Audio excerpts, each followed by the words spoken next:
Bismillahirrahmanirrahim. Assalamu alaikum, dear students. I am Nasser Mahmood, Assistant Professor of Mathematics. Today we will discuss an important result about nilpotent groups in the form of a question. A question is, prove that a billion group is nilpotent with nilpotency index 1. यानी कि कोई भी abelian group है उसका निलपोटेंसी index क्या है 1 है। तो इसे हम प्रूव करते हैं। आप निलपोटेंट की ज़रा डेफिनेशन और central series lower central series की डेफिनेशन ज़हन में लेकर आएँ। आपको ये पता है कि जो अबिलियन है, अबिलियन ग्रुप, ये आपको ये भी पता है कि इज़ सॉल्वेबल विद solvability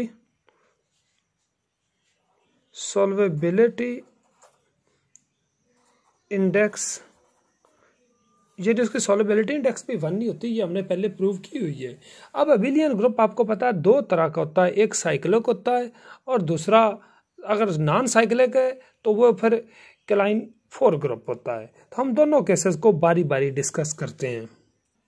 तो पहला केस है कि हम अज्यूम कर लेते हैं कि जी साइक्लिक है, तो फिर अगर जी साइक्लिक ग्रुप है उसका ऑर्डर n है, तो ये generated by x such that x power n equal to e। Okay, तो इट्स लोअर सेंट्रल सीरीज कैसे बनेगी, यानी फॉर इट्स LCS से मुराद लोअर सेंट्रल सीरीज, और जिसकी लोअर सेंट्रल सीरीज हो वो ग्रुप क्या होता है, निलपोटेंट ग्रुप होता है। ये आपको पता होना चाहिए। तो R0G जो है वो आपको पता है वो G होता है। R1G जो है वो किसके बराबर होता है, वो होता है जनरेटेड बाई, यानी कम्यूटेटर, ये सॉरी कम्यूटेटर लगाना है, R0G कॉमा जी। तो R0G तो G है, ये भी G है, ये दोनों, इसका भी जनरेटर X है, इसका भी जनरेटर X है, तो इसका जनरेटर क्या हुआ जी, X कॉमा X। अब इसका कम्यूटेटर देख लेते हैं, यानी X X फिर X इनवर्स, तो ये तो क्या आया जी, ये E आ गया। तो यानी R1G जो है ये जनरेटेड बाई E। अगर आइडेंटिटी से ये जनरेट हो रहा है तो ये आइडेंटिटी ग्रुप हुआ। तो इसका मतलब क्या हुआ कि इसकी जो नॉर्मल सीरीज है G की वो किसके इक्वल हुई, यानी R0G equal to G contains R1G, क्योंकि R1G ही E है, यहीं पे इसकी LCS, यानी ये इज द LCS, यानी लोअर सेंट्रल सीरीज।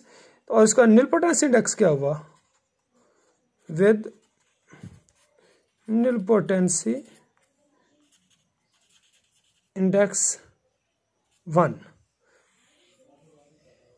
अच्छा, इसका केस 2 है कि assume G is non cyclic. अगर नॉन साइक्लिक है तो देन इट इज V4, यानी क्लाइन 4 ग्रुप हुआ ना।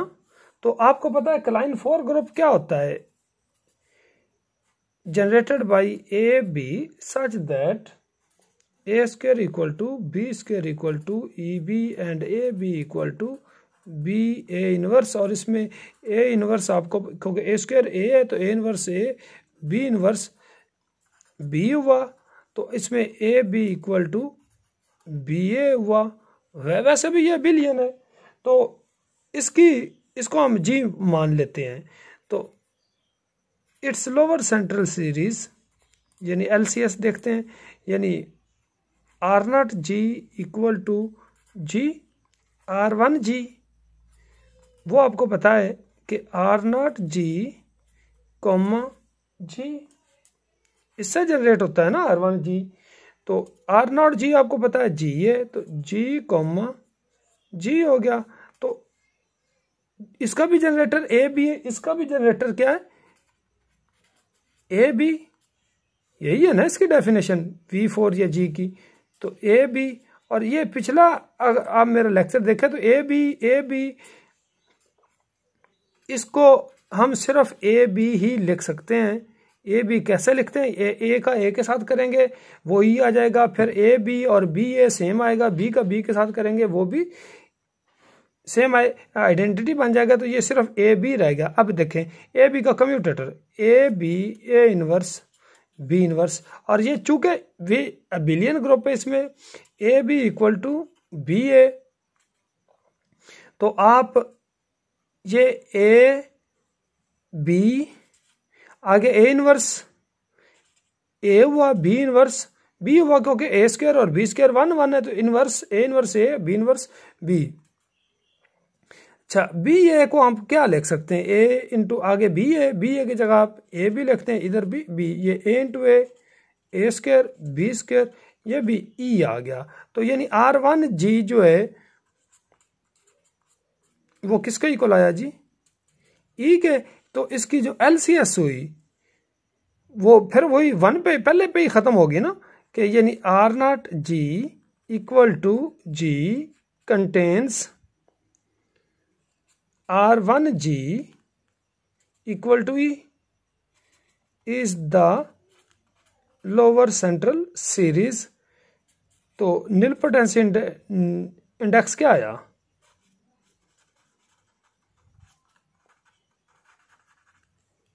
नीलपोटेंसी इंडेक्स इज 1। यही हमने प्रूव करना था कि एबिलियन का नीलपोटेंसी इंडेक्स क्या होता है, 1 होता है। एबिलियन की सॉल्युबिलिटी जो है वो भी 1 होती है। ये थ्योरम बड़ा इंपॉर्टेंट है, इसको आपने ज़रा अच्छी तरह प्रिपेयर कर लेना है। Thank you ji.